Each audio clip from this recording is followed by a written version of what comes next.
Woohoo! This is Math 75, Mathematical Analysis for Business, and this is 9.5, and we are learning about the product rule and quotient rule.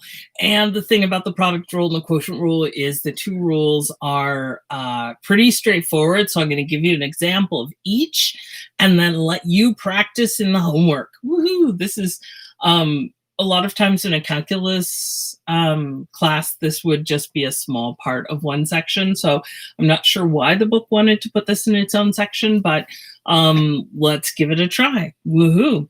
So these rules are not as nice as the ones we've learned before. In fact, the quotient rule I find really, really hard to remember. So we'll talk about that one later. So I'm going to go ahead and color code these. So let's see. I think I can get away with a green and yellow, and then I'll do like blue and pink. So blue and pink for the product rule. Nope. Green and yellow for the product rule. Okay, so the product rule is if you've got u of x times v of x, you can't just take the derivative of both of them at the same time. Multiplication is not that nice. So what do? Well, you take the derivative of u times the regular v, and then you take regular u times the derivative of v. So I'm going to mark the derivative with a little dot.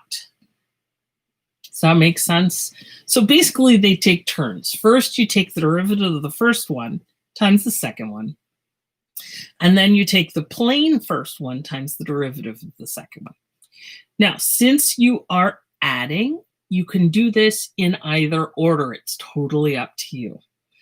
So find f prime of x if, and see how we have two things multiplied together? So as I am wont to do, I'm going to put in my color coding. And this just takes a lot of practice. This is just a matter for remembering what comes first. So remember, in each of these, you get a green and a yellow and a green and a yellow. In the derivative, you get a green one and a yellow one. And the thing is to remember that you're going to add in the middle. And then you get another green one and a yellow one. And then it really, truly does not matter which one you take the derivative of first. It is traditional to take the derivative of the first one first and derivative of the second one second, but you could reverse it. Okay, so if I have, so plain x minus 3 goes here. Plain x plus 2 goes there. And then you take the derivative. So what is the derivative of x plus 3? So if I've got x plus, or sorry, I keep saying x plus 3. It's x minus 3. What's the derivative of that? The derivative of that is going to be 1 minus 0, which is just the number 1. How about x plus 2? If I take the derivative of x plus 2, I'm going to get 1 plus 0. That's just 1. So the derivative of each of these is just 1. This one is so nice. And I'm realizing I'm going to give you another example because this one was way too nice. I was way too nice. 1 times x plus 2 is just x plus 2. X minus 3 times 1 is x minus 3. And altogether, I get 2x minus 1. Okay. Now, I see that some of you are wondering, you're saying to yourselves, well, why do I have to go through that trouble? Why do I have to remember this at all? Why don't I just multiply it out? Well, you could. If you have f of x equals the quantity x minus 3 times the quantity x plus 2, then that's going to be x squared plus 2x minus 3x minus 6. So that's x squared minus x minus 6. And then from that, the derivative So x squared, the 2 comes in front, 2x to the first, minus x becomes minus 1, and minus 6 becomes minus 0. So you get 2x minus 1. Woohoo! Pretty sweet, huh? I always love it when math actually works. Okay, let's try another one. I have to make one up in my head very quickly. Let's call this B. G of x equals x squared times 2x minus 5. Okay, what did I do? Green first, green and then yellow? Yeah. Okay, so let's remember the formula. If I've got two things multiplied together, and it can only be two things. If you've got more than two things, you got to figure that out. There are sneaky ways to get through it, but you can't just go, you can't have like 20 things and make it work out. You have to group them into 1 and 1. Okay, so for me to get the derivative, remember, I take the derivative of the first one first. So the derivative of this one times the second one being just all plain. And then I add the first one all plain times the second one with the derivative. Okay, so x squared is the plane. What's the derivative of x squared? Derivative of x squared, the 2 comes down in front, you subtract 1, and I get 2x. Now the plane of yellow is 2x minus 5. Now what's the derivative of the yellow one? So the derivative is going to be, what, 2 minus 0. So just 2, right? So I get 2x times 2x minus 5 plus x squared times 2. So this is going to be 4x squared minus 10x plus 2x squared. So the whole thing is going to be 6x squared minus 10x. Oh man, that's a lot. Okay, let's double check. If g of x equals x squared times 2x minus 5, then I should be able to multiply them together, right? Go ahead and figure out what g of x is. It's 2x cubed minus 5x squared. So if g of x equals 2x cubed minus 5x squared, what's the derivative of that? Okay, the 2 hangs out. The 3 comes down. Becomes 2 times 3x squared, because you subtract 1, minus 5 times, the 2 comes down, 2x the first. That's 6x squared minus 10x. Look at that. Got the same thing. Woohoo. Okay, so that's the product rule. The product rule says if you have two things multiplied together, you take the derivative of the first one and the derivative of the second one, but separately. They have to take turns. It's a very polite thing, this calculus. Okay, so that's awesome. Now, what in the world is the quotient rule? Now, the quotient rule, man, this is really not my favorite one because there's a lot of remembering. And so first thing I'm going to do is before we even try out the problem, let me do f of x equals blue over pink. Okay. If that's true, then the derivative,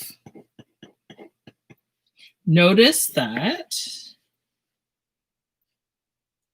here in the rule, the derivative, the one on top is u. Now, we could talk for ages about why the heck they chose u and v, the two letters most easily confused with each other. Seriously, what were they even thinking? But it's tradition to do this. The other one they do is m and n, and they sound just like each other. Ugh. Okay. Ooh, previous mathematician people who set things up, and it's just annoying. Okay, so u's on top, u goes first. So blue on top gets differentiated, and you multiply it times pink. And then in the second one, you do blue, so they take turns. So up top, they take turns.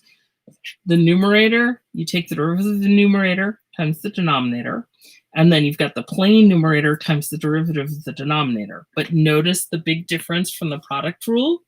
The big difference is there's a minus in the middle. And then also notice that in the denominator, whoever was in the denominator gets squared. This is going to complicate things. So you can see this is going to escalate really, really quickly. Because this is subtraction, you have to remember to get this right. So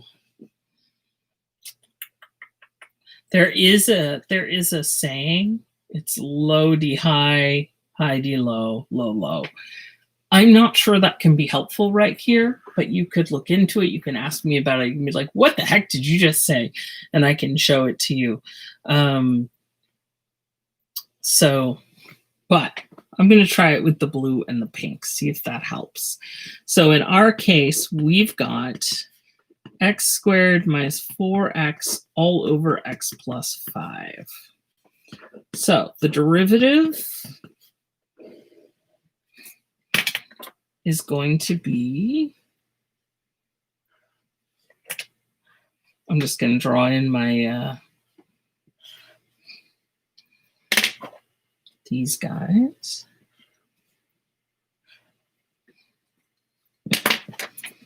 Subtract.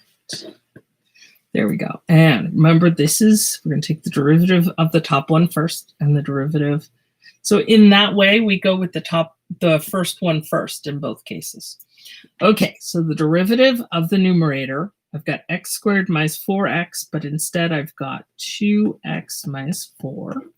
And then the plain denominator, x plus 5. And then here the plain numerator, x squared minus 4x. And the derivative of the denominator, which is the only break we catch, because the derivative of x plus 5 is 1 plus 0. And then we just write in x plus 5, and it gets squared in the denominator. Let me make sure I write in my, there's my blue guy. There's my pink guy.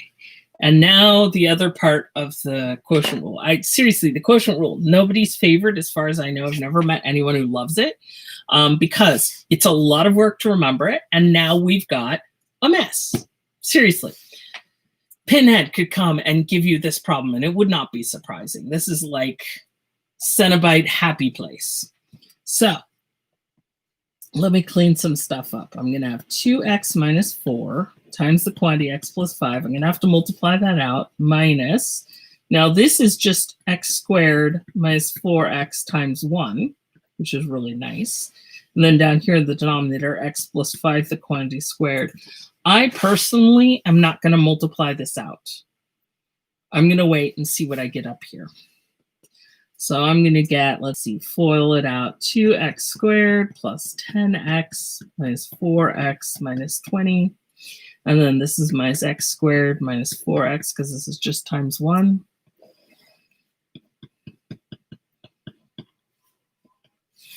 Okay, I got some x squareds. Let's hope I don't make any mistakes. Please let me know if you see any mistakes.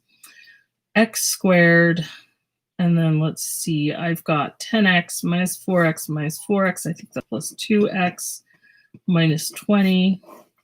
All over x plus 5, the quantity squared. So let's see, can I factor this numerator? So 20 and 1, 2 and 10, 4 and 5. Yep, I don't think this factors at all.